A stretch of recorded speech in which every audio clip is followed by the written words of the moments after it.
If you are pregnant or you've recently had a baby, this podcast is for you. I am your host, Kath Bequee, a physiotherapist working in women's health and mum of three. Inside my online program, Fitness Mama, I just love helping support women to care for their bodies during pregnancy, prepare their bodies for birth, and support their after-birth recovery, helping them feel confident and strong inside out during this important stage of their lives. In this podcast, join me each week as we dive into all things pregnancy care, childbirth, and postnatal recovery, helping you through every step of the journey. It is absolutely possible to feel amazing and confident in our bodies during this motherhood journey, and I want that for you. Come and say hi to me on Instagram at FitnessMama, and let's dive into today's episode. Welcome back to another episode of the Fitness Mama podcast. Today, I am super excited to chat to the lovely Shari Lyon in this episode where we're discussing how hormones and the TENS machine can help with labour and birth. So Shari is one of Australia's leading hypnobirthing practitioners and childbirth educators. She is a mum of two and a self-confessed birth nerd and is passionate about supporting women and birth partners through pregnancy to help them prepare for a positive birth and empowered birth, no matter how that happens. So in this episode today, we discuss the role of hormones with labour and birth, and it really is fascinating. And I know from first glance it might sound a bit boring talking about hormones, but this can really help. It's like sometimes a bit of a light bulb moment for women and people when they actually discover how learning about these hormones can totally influence how they perceive childbirth and how childbirth eventuates. So the role of hormones, it's huge, and I think everyone needs to have some sort of knowledge about it heading into birth. And we also do discuss how TENS can help with labour and birth too. So it's super insightful, and I trust you're going to get a lot out of this episode, especially if you're pregnant or you are planning to become pregnant. Before we do dive into this episode, I just want to invite you to download a free checklist. So this is all about preparing your body and pelvic floor for birth. So what I discussed today with Shari, it's about the mental side of things, the education side of things. This checklist and the way I tackle preparing for birth, it's very much from a physical perspective. I am a pelvic health physiotherapist, and this checklist, it's all the things you might want to consider to help your body prepare for birth. So gain clarity with this super quick checklist. It's easy and simple. Just head to fitnessmama.com/checklist, and the link is in the show notes. All right, let's dive into this episode with Shari.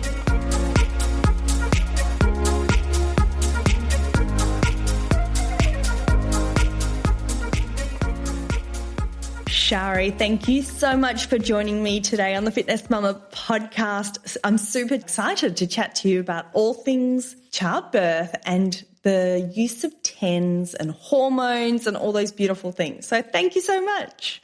Thank you. Thank you for, connecting with me and reaching out. This is what I love talking about. I know you've only just pressed record, but I already started going off on my little, informational tangents, didn't I? Yeah, I had to say, stop, Shari, let me hit record. Yeah, well, thank you. I appreciate it. And I love talking all things birth, hormones, and would love to share more information to your listeners about the benefits of using TENS machine as a form of pain relief for birth. Yeah, absolutely. Beautiful. So before we get started, for those that don't know who you are, could you please give us a little rundown of your beautiful business and how you got into it as well? So I run Belly to Birth. I teach childbirth education classes, and in particular the Hypnobirthing Australia program. I've been teaching this program. It'll be going on 10 years. So it's been, and those 10 years have flashed by, but it's been such an amazing journey. My journey to becoming a Hypnobirthing Australia practitioner wasn't through being a midwife or a doula. I'd never had anything to do with birth. If I was to tell my 18-year-old self that I would be teaching childbirth education classes as my career. It would have been never anything that I would have ever expected I would have done. But it was honestly from the experience, my own personal experience of birthing my own babies, using these techniques to help me overcome massive fear and anxiety about birth.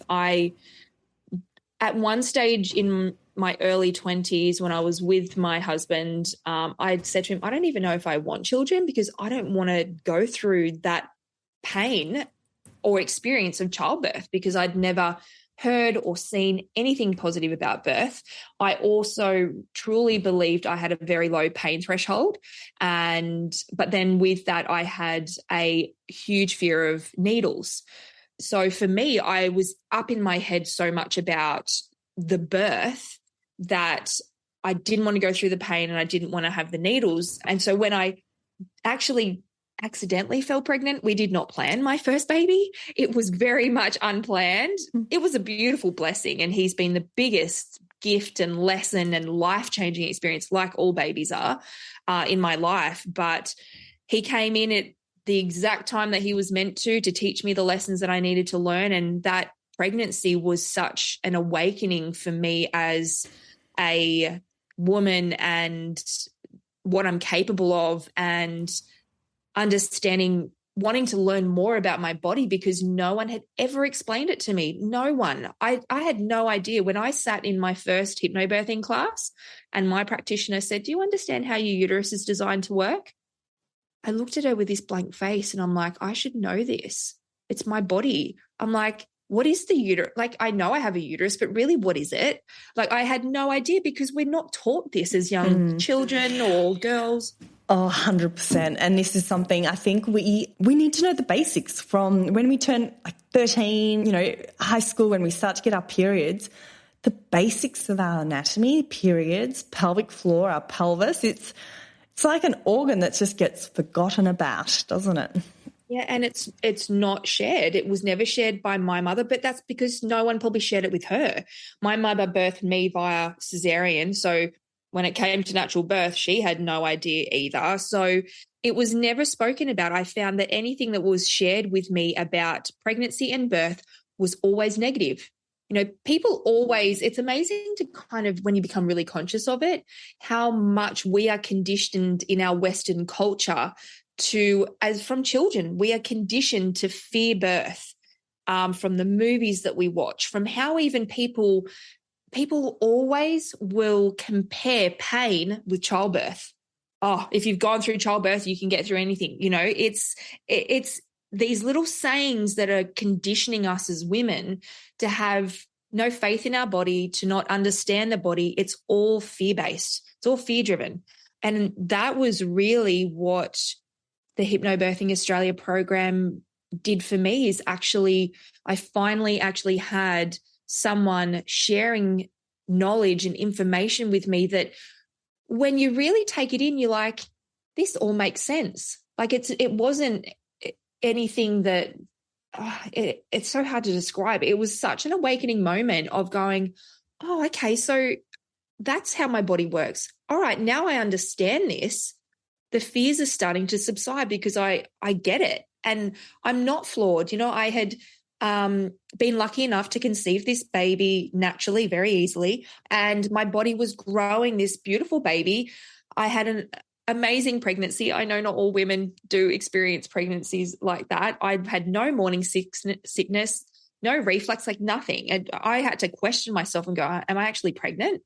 And so I think that is where, too, this awakening within myself was very much on a level trusting my own intuition, in being like, she was screaming at me saying, you are not flawed. You can do this. You just need to learn how. And that's what hypnobirthing did for me. And without the knowledge, I mean, my son's 11 now, so this was almost 11 and a half years ago that I did my course. And the course has changed over the last 12 years, but I literally emerged from that first session with my hypnobirthing practitioner going, oh my gosh, I'm actually excited. Like I can do this. Like I know I can do this. And I stepped out with this whole different perception of birth and then being given all of these amazing tools and techniques, but also for my husband. I don't think he realized how much he was going to get out of this course, because I think he just did what he was told to do. I'm like, I booked us into this hypnobirthing course. He had no idea what hypnobirthing was. And I'm like, you just got to be available on a Wednesday night from 6:00. So for 5 weeks or 4 weeks, whatever we did it on. And he walked out and he was like, yeah, gosh, I had no idea how much of a role I had to play in this experience as well. So, yeah. And it's beautiful what you were saying before about how once you, like this is why it's so great that we're chatting today, because we're talking about the role of hormones and birth. And even this knowledge is so empowering. I remember the first time this really clicked for me, I was like, oh yeah, it all makes sense. Like this is exciting. So on that note, because I know that you could probably keep talking, I'm going to cut you off, but it's all amazing stuff. So, but I'd love to hear your thoughts about the role of hormones and birth, and then we're going to take that into the role of TENS and birth from your perspective, because I teach TENS as well and recommend it to all my patients, but it's so great to talk to you from a hypnobirthing perspective about all of this. So take it away, Shari. Well, do we have enough time? Because it's like, You've got 15 minutes. I'm going to cut it down a little bit, because this is obviously what I really go into depth within my classes about. But ultimately, without these hormones that I'm about to speak to you about, there is no birth.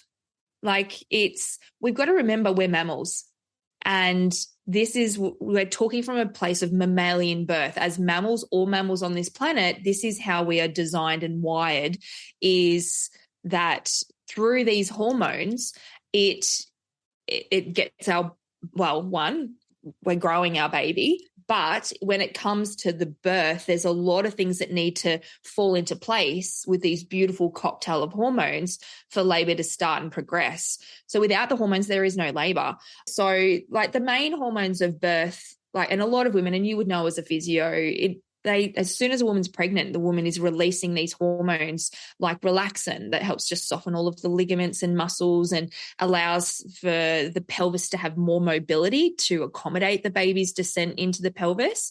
So that's happening right from, the beginning. A lot of women more feel it around that like 28, 30 weeks from there. But they're also releasing prolactin, which is getting the breasts ready for feeding. So that's already happening through the pregnancy. But when it comes to the actual birth, it's actually, as much as we think that we can control when we can go into labor by trying all of these natural things, ultimately it's the baby that triggers these hormones. So it's only when the baby is their brain's fully developed, their lungs are fully developed, that the baby sends a precursor of hormones to their placenta, which raises estrogen in their placenta, which starts to trigger our hormonal system. So it's not like we can just press a button and bang, we release these hormones. It all comes down to when the baby is ready. And every baby is different genetically. So some babies are ready at 37, 38 weeks. Some babies won't be ready to 42 weeks. But it's not that there's anything wrong with them or wrong with the pregnancy. It's just how they are. And so that's where we need to trust that as well. But before labor starts, there is a prep that needs to happen with the body and the cervix. So there's a hormone prostaglandin that helps to soften the cervical muscles. And then when it comes to the actual contractions, what they believe, and look, if there was someone that truly knew and found out what started labor, they would win a Nobel Peace Prize. So what they are understanding is that we have thousands of oxytocin receptors located all around the muscles of the uterus. And they have been able to recognize that these receptors towards those last few weeks of pregnancy start to open up and become more sensitive. And they believe the hormone that starts uterine contractions is oxytocin. So that's the hormone of love. It's what we release when we make love. It's the bonding hormone. So it's not just a sexual hormone. You can feel love for a family member or friend. But when you feel that burst of like love for someone, that's that hormone that is stimulating those feelings throughout the body. And it's pretty beautiful to think that if you're being able to conceive your baby naturally, and whether you conceive your baby naturally or with a little help of science, you're still making your baby with love. And it's that hormone that they believe that triggers the uterine contractions, because when the oxytocin is released from the brain, it's released through the pituitary gland into the bloodstream, and it's picked up in the receptors in the uterine muscles. But it's the baby that actually triggers that hormonal release. And we need to be releasing oxytocin all through labor to keep the contractions strong and to help the baby progress through the pelvis. So it's understanding, though, how sensitive we are, and that oxytocin is a very shy hormone. It will only come out when we are in an environment where we feel safe and private and unobserved. So our environment plays such an important role in how we birth. There are other hormones that come into play as well, like melatonin, which is the dark hormone. So we like to be in an intimate, dark environment. But another hormone, which is an amazing hormone that we're designed to release, is called endorphins. Now, endorphins are the body's natural pain-relieving hormone. So it's the hormone of pleasure. Anytime anything feels good to you, you release this hormone. When we laugh, we release endorphins. When we make love, orgasm releases endorphins. That feels good. Touch, massage, listening to music, exercise.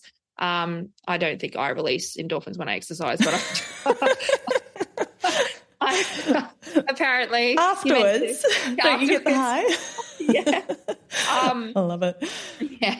So that hormone is actually there, and we're designed to release that hormone in copious amounts to reduce pain. But these hormones also work together.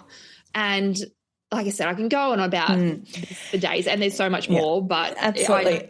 And what you're saying reminds me of the dog that has got babies and it's about to give birth, and the dog, not that I've ever had a dog in the house that gives birth, but it's not going to give birth in a bright room with lots of people running around.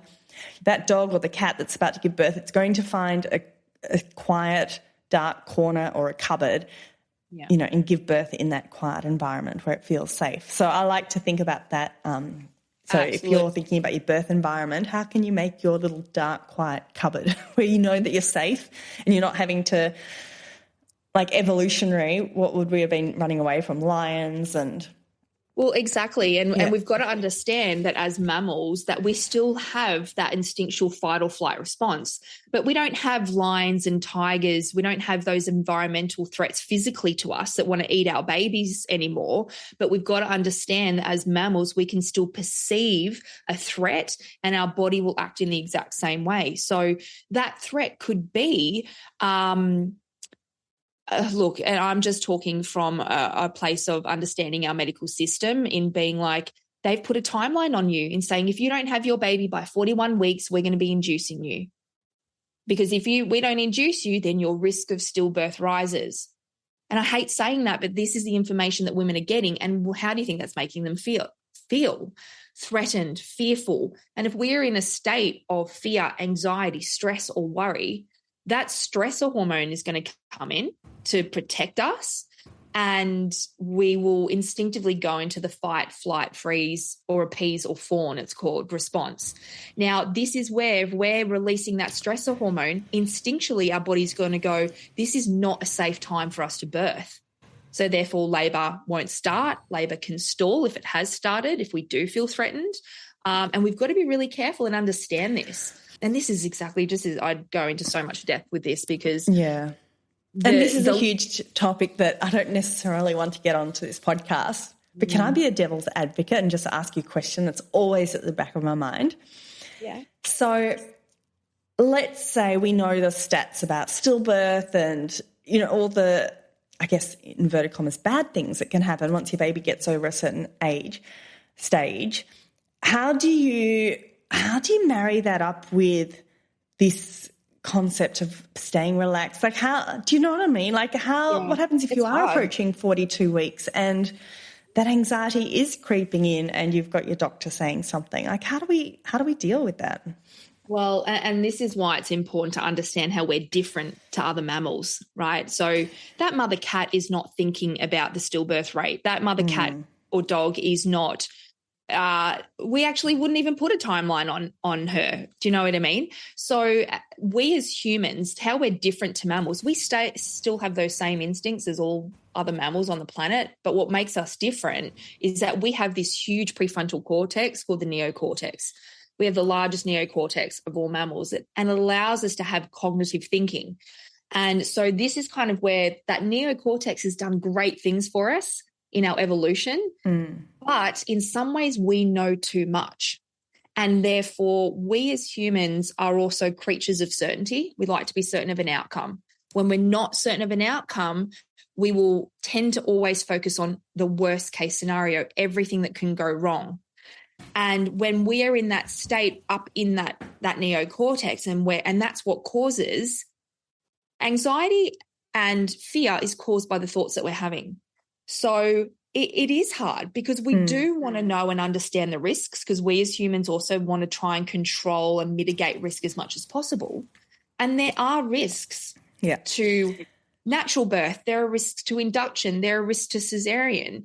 And it's understanding the risks and being able to assess the risk of, do we wait? What are the risks if we do that? But then what are the risks of the induction? What are the risks of cesarean? What are the risks of epidural? And being able to have this information to assess, and that's when we feel like when we've got all the information, we can make an informed decision and be confident in the decision making that we do make because we've been given all the information. Yeah, that's a great answer.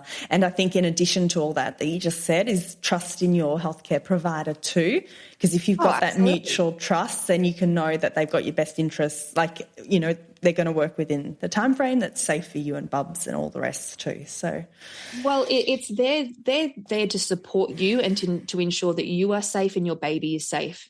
But they can't support you unless they know what you want.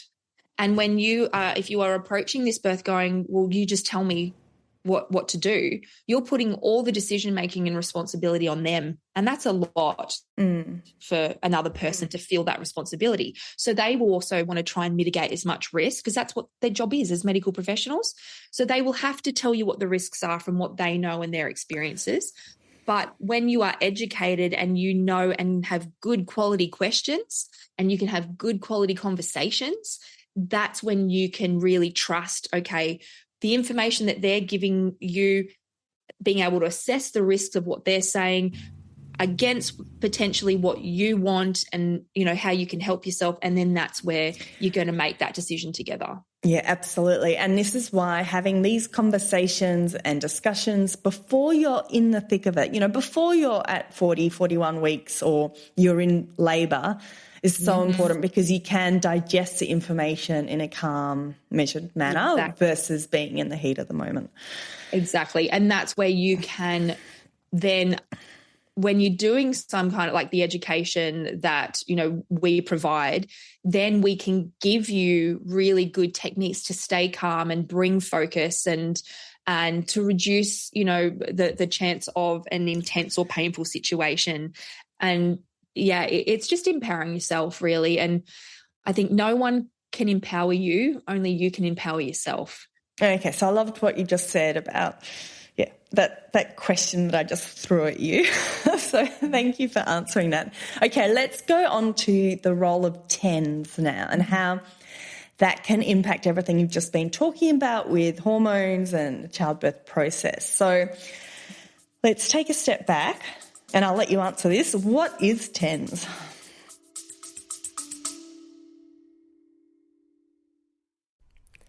This episode is brought to you by Baby Bee, Australian-owned and designed prams combining quality, safety and style.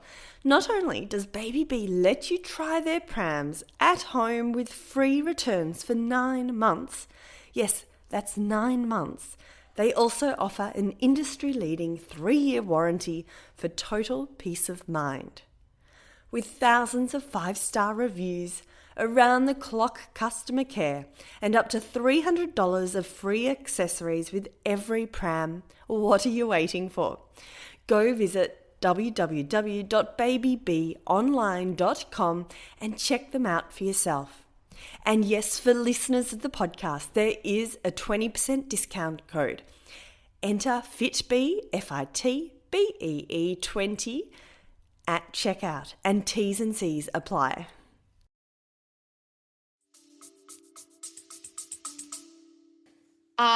Okay, so a TENS machine stands for transcutaneous electrical nerve stimulation. Oh, that's such a mouthful. Transcutaneous electrical nerve stimulation. Yeah. Oh my gosh, so let's repeat that.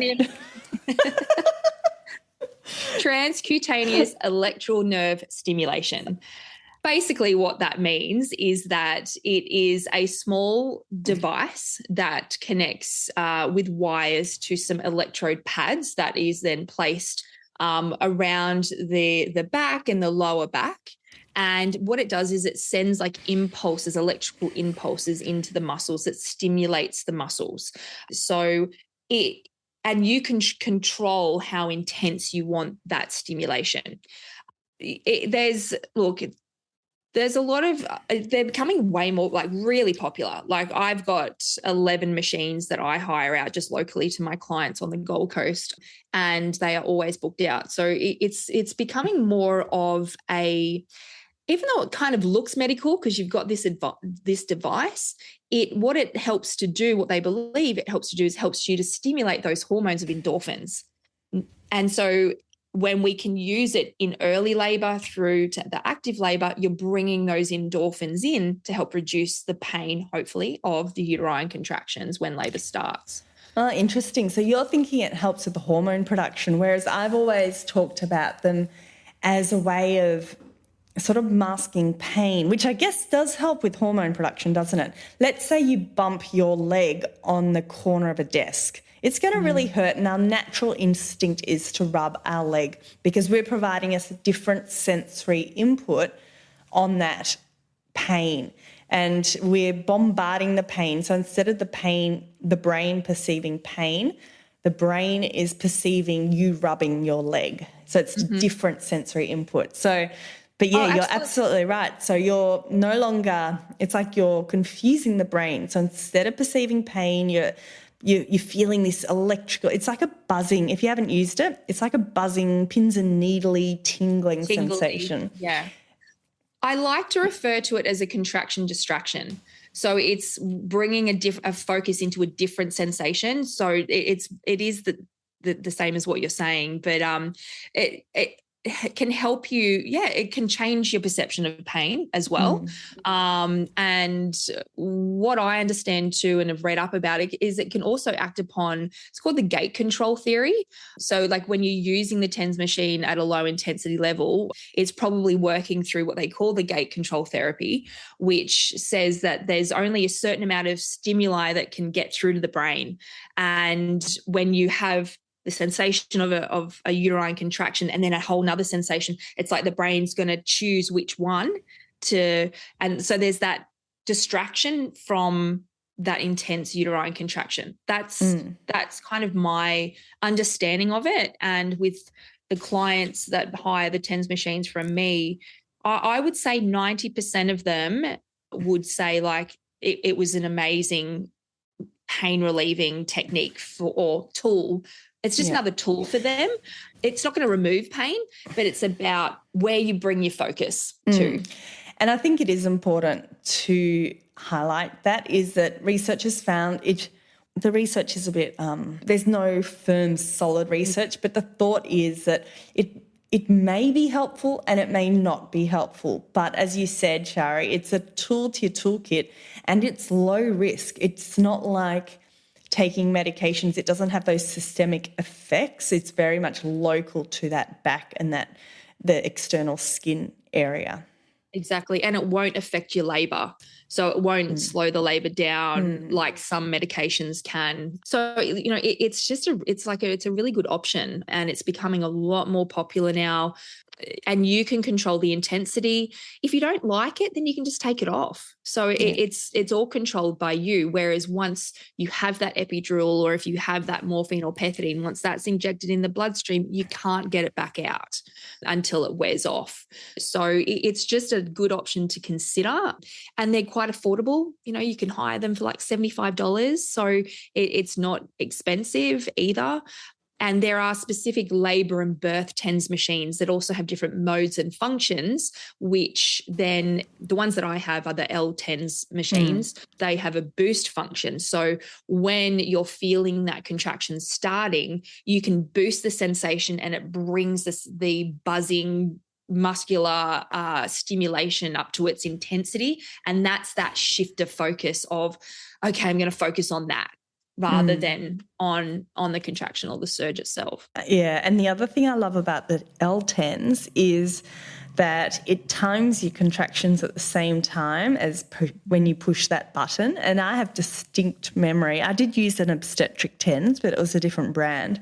But it didn't time the contractions. And I have memories of sitting there or standing or whatever I was doing, and I had the TENS machine in one hand and I had my phone timer in the other hand.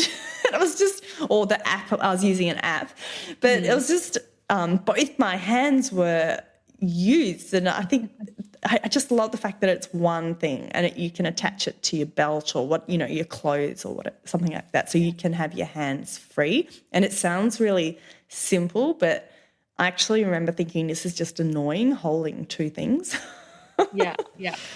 I think also, it might also come into play is that it can help reduce anxiety for women that they do have something that they can turn to that they can control, because there's we can't control really the sensations of our contractions or surges. So to have that feeling like, okay, I've got something that I can control through this can also help to reduce intensity. But I do find those women, though, that come back going, no, I hated it, didn't like it. They didn't use it from early labour. And this is what's really important. If you're going to hire a TENS machine, that because I normally hire them out from around 37 weeks, and that you can practice it in those last few weeks. So I say to my mums, don't wait until you're in labour and then you're slapping on this whole different sensation that you've never felt before. Use it in the days and weeks leading up. Just have it on lightly. You can walk around the house. It's got a little lanyard and a clip. Like, feel into the sensation. See how much you can intensify and what you can. And I even get my mums to practice the breath work through it. So it's they're practicing that, okay, there's this intense sensation that's coming into the body, but they can control that. And it's really important that you don't wait until you're in pain to put it on, that you start using it from early labour. As soon as your surges, contractions start, even if they're cramping and light, just pop it on and pop it on low. And that's what can also, because the body will release endorphins when pain is there to help reduce that for us. So that's why if we can be releasing those endorphins early on, then they're going to be there when we're in that active, those throes of labour. Your body's going to be releasing that already. Yeah. And I love that tip that you just provided, and it's exactly what I tell my members too, because that's what I hear mostly is if it wasn't useful, they'd put it on too late when they're already in the thick of it. So great tip. Do you have any other quick tips for using the TENS? Well, you can't use it in water. So if you are hoping to use the shower or birth in water, you'll have to take it off. And that's where I tell my mums, if you're doing that after having the TENS machine, I recommend getting a labour comb, because that can be the next focus. So it's a comb that women hold in their hands to bring a different sensation into the hand. Other tips are, show your birth partner how to help you put it on. We only put it on around the back. You never put it on around the front. So the electrode pads do not go on the belly. They only go on and around the back. With the L10s, you get 4 electrode pads within the pack. So you have to have 2 pads on at any one time, because there's like a positive and negative charge. So they won't work if you only just put 1 pad on. You've got to put the 2 pads on for it to be stimulated. But you could just have the 2 pads. You could have the 4 pads. You can even buy smaller pads and have more. But I find the 4 pads that are they're about maybe 3 or 2.5, 3 inches in length and maybe 2 inches in thickness.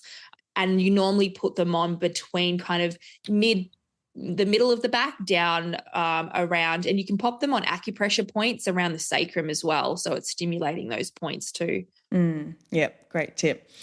And while we're on that topic, I will just say if you've got a pacemaker or history of epilepsy or any skin irritations, and for everyone, just check all the warnings on the packet. But generally, they're really safe and well tolerated. But just there's a couple of those things, so just check with your doctor or with the packet.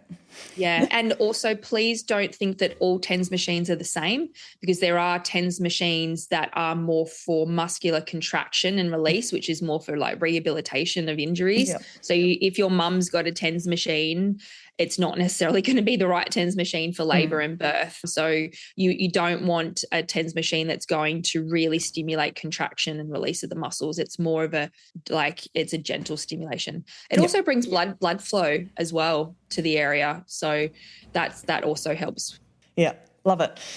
Gotta love a good TENS. I lived off it with my first I didn't know birth. about it. Yeah, I personally have not used them in labour and birth. When I've got one here, I do put one on my back for back pain.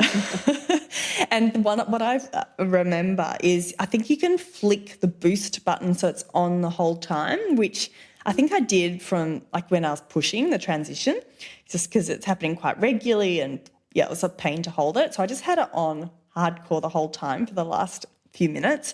And then I remember once I'd finally given birth and the baby was on my chest and, the energy of the room's calming down slightly. And then I remember feeling this, thinking, what is that sensation? And then I realised I still had the TENS on full bore. Boost button, 20 minutes later. Yeah. Some great tips. Okay. I think it's been fantastic chatting about everything, and I know we could talk forever, but I guess that's what the hypnobirthing course is for. But to wrap up, do you have any final words of wisdom for pregnant mums who might be listening today? Look, this is such a beautiful journey you're embarking on, and I think protect yourself from negative stories or information, and I guess it's understanding your options. And I think that's what's really important, because if you don't know your options, you don't have any. And some of you may not have ever even heard of a TENS machine. So I hope this has stimulated the question of going, okay, maybe we can learn more. There's so much out there that we can learn with, the podcasts that you're doing and things like that. But education is one of my top tips, I guess, and I know that's what I do. But I think many first-time mums hope and expect that their medical caregivers are going to give them all the information that they should have.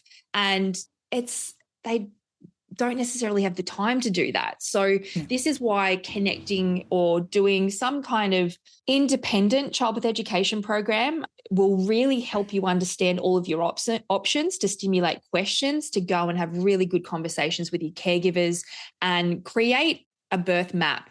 Not necessarily a birth plan, but a map and understanding, okay, if I want a natural birth, what can I do to help me achieve that as much as possible? What if I need an induction? Let's talk about induction and understand induction when it's needed for medical reasons, even cesarean birth. And then when you understand all of the options and you have this map, you become the driver of the experience, not a passenger.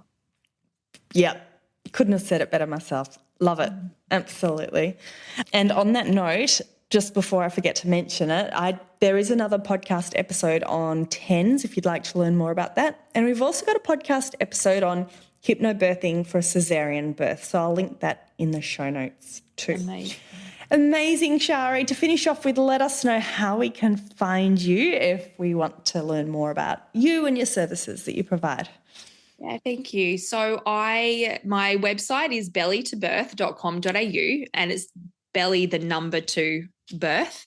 I offer Hypnobirthing Australia courses face-to-face on the Gold Coast. I offer a number of face-to-face courses here, but I also teach live online Zoom classes, which I'm just loving because it's just opened me up to connecting. I teach women from all over the world now. So if you're not on the Gold Coast, you can still work with me. And honestly, my Instagram, I love sharing on Instagram. So go and follow me there. And your I've also got podcast. my own podcast, which we're going to have you on, which I'm really excited. So that's the Nurture Hub Pregnancy and Birth podcast with my host, Nicola Lay, who is an amazing breathing coach. I love her. She's divine. But yeah, we share a lot of information there. Amazing. Thank you so much for this fantastic chat. It was so lovely to talk all things birth and hormones and TENS. It was the perfect way to start the day. Thanks for having me. Okay, we'll chat to you soon. So that's it, ladies. Don't forget to check the show notes for all the links and how to connect with Shari at fitnessmama.com/podcast. Otherwise, send me an Instagram message, a DM message. A message on Instagram at fitnessmama. I would love to hear if you've listened to this episode and how you found it. That's it, ladies. See you next week for another episode of the Fitness Mama podcast. Thanks for listening to the Fitness Mama podcast, brought to you by the Fitness Mama freebies found at www.fitnessmama.com/free.